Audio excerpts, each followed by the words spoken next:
Most people hear the word Lucifer and think the case is already closed. Evil, rebellion, the enemy of God. But what if the first misunderstanding begins with the name itself?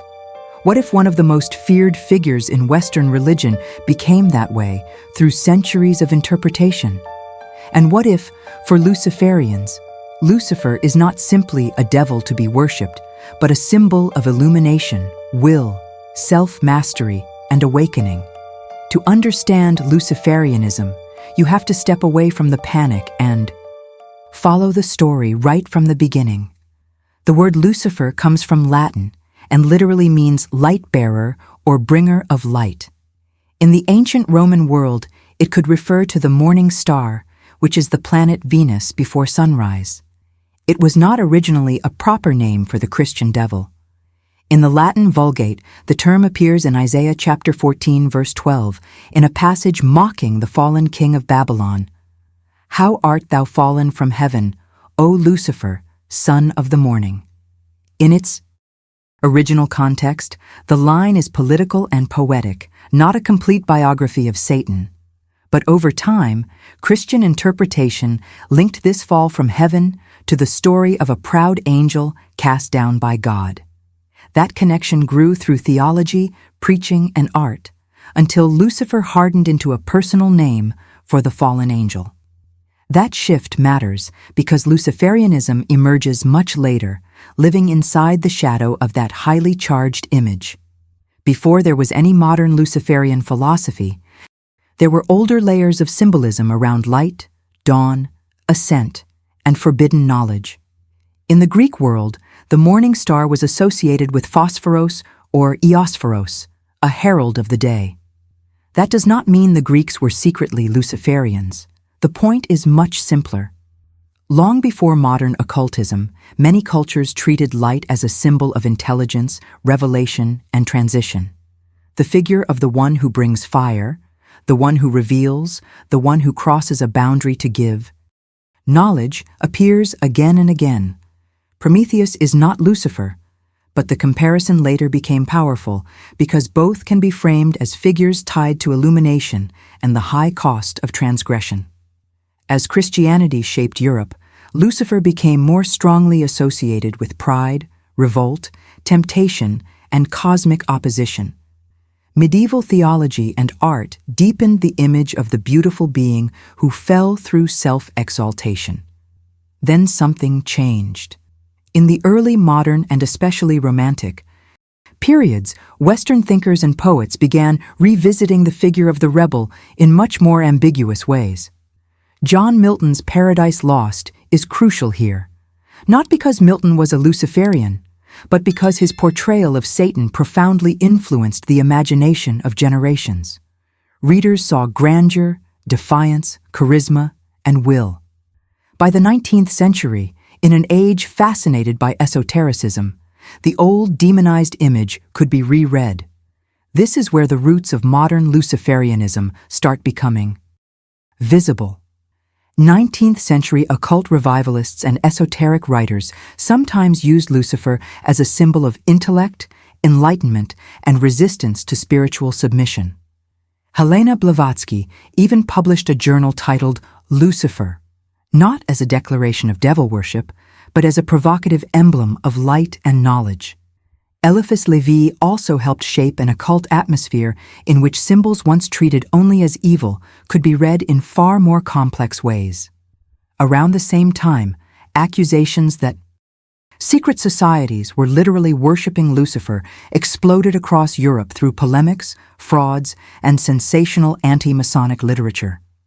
The Taxil hoax falsely fed the idea that Freemasonry was centered on Lucifer worship. That detail matters because many people still inherit those claims today without knowing their actual history. In serious historical study, it is inaccurate to say that Freemasonry as a whole, or Western esotericism in general, is simply Luciferian. What is true is that some initiatory currents strongly value light, awakening, and hidden wisdom, and later writers sometimes interpreted those themes through a Luciferian lens. By the 20th and 21st centuries, Luciferianism became more recognizable as a distinct current, though it is still not a single unified religion. Luciferianism is not automatically the exact same thing as Satanism. There is overlap in some circles, especially within the broader left-hand path, but the two are not identical. Many forms of Satanism focus on adversarial identity and psychological liberation. Luciferianism often places more emphasis on enlightenment, apotheosis, inner refinement, esoteric study, and the disciplined cultivation of the self through knowledge. The Luciferian ideal is often less about rebellion just for its own sake and more about becoming luminous through conscious self-transformation. Modern Luciferianism usually appears in a few major forms. One is symbolic or philosophical Luciferianism, where Lucifer is not necessarily worshipped as a literal being, but treated as an archetype of illumination, questioning, autonomy, and ascent. Another is theistic Luciferianism, in which Lucifer is regarded as a real spiritual intelligence, deity, or initiatory presence with whom one can form a devotional or magical relationship. A third form is ritual or occult Luciferianism, where the focus falls on ceremonial practice, meditation, invocation, shadow integration, and self-deification. Some currents are highly syncretic and combine elements of Hermeticism, Gnosticism, modern paganism, ceremonial magic, Kabbalah, and left-hand path metaphysics. Authors such as Michael W. Ford became influential in presenting Luciferianism as a path of self-overcoming and disciplined ascent. So what is the core philosophy beneath all these variations? At its deepest level, Luciferianism tends to revolve around a few repeating ideas: light as consciousness, knowledge as liberation, rebellion against imposed ignorance, refusal of blind obedience, the sanctity of self-directed becoming, and the belief that the human being can participate in their own inner elevation. In some interpretations, Lucifer represents the mind that would rather suffer the truth than live comfortably in sleep. In others, he is the initiator who teaches through ordeal and confrontation with taboo. This is one reason the tradition often appeals to people drawn to Hermeticism, Gnosticism, and esoteric individualism. The old Hermetic idea that transformation requires intense inner work fits naturally right here. So does the Gnostic suspicion that surface reality can imprison consciousness if one never questions inherited structures. Even Jungian psychology enters the conversation because many Luciferians speak in the language of shadow integration. They are not glorifying darkness for its own sake, but rather refusing to become spiritually fragmented by denial. In my view, this is where the subject becomes much more interesting than the stereotypes. The real question is not whether the word simply shocks people. The real question is why the image of forbidden light keeps returning in religion, myth, and occult philosophy. Why does the figure who brings knowledge so often become both feared and desired? Why does awakening almost always arrive with conflict? Leave a comment and tell me this. Do you see Lucifer mainly as a symbol of dangerous wisdom? Or do you think that name can never truly be separated from the idea of evil? In practical terms, experienced Luciferians do not all live the exact same way, but certain patterns do show up often. Study is central. Serious reading, comparison of traditions, symbolic literacy, and long-term self-observation. Meditation may be used to cultivate lucidity and inner sovereignty. Ritual can serve as a powerful way of aligning the conscious mind with a chosen current of transformation. Shadow work is incredibly common because the practitioner is often trying to reclaim rejected aspects of the psyche and convert inner division into strength. Some use the morning star as a contemplative symbol, not to worship a planet, but to meditate on the moment just before sunrise, when light appears in the darkness and announces transition. Others interpret Lucifer as the force that pushes them to reject passivity, face their fears, sharpen their discernment, and take full responsibility for their own spiritual evolution. When I first understood that point, clearly What really stood out to me was this. For many Luciferians, the path is not about chaos. It is about discipline under a very difficult symbol. This is also why some people in initiatory or occult circles take the Luciferian current seriously even when they do not personally identify with it. They may see in it a coded language for individuation, ordeal, intellectual courage, and the fire of consciousness. But precision really matters. To say that all secret societies hold Luciferian doctrine would be completely false. To say that some initiates interpret the light-bearer motif as a symbol of awakening, inner fire, and emancipated intelligence is much closer to the truth.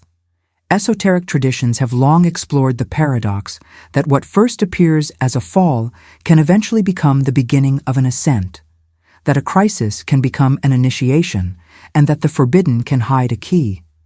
Luciferianism radicalizes that paradox and places it right at the center of spiritual identity. And this leads us to the final layer. Luciferianism is not just a belief about a being.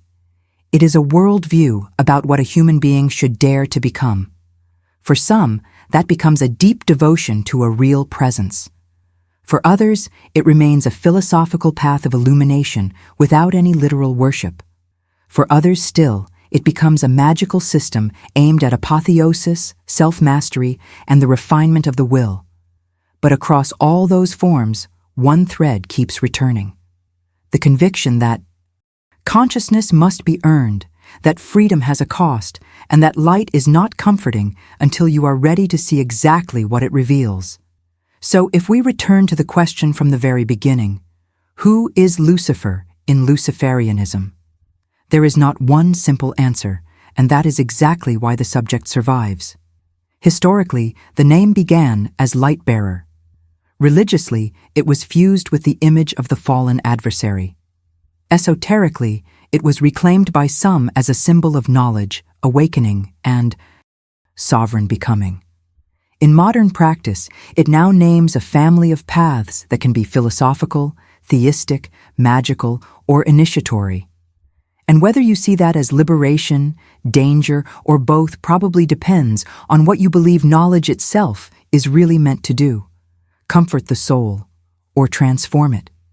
If this video helped untangle one of the most misunderstood subjects in occult history, please leave a like because it helps the channel reach people who are tired of shallow explanations. And tell me, in the comments, is Luciferianism, in your eyes, a path of illumination, a spiritual rebellion, or a modern rebranding of an older adversarial current? Subscribe, share this with someone who loves symbolic history, and watch the playlist on screen right now. Because once you understand the light-bearer, symbols like Lilith, 666, the blazing star, and the egregore start revealing an entirely different map.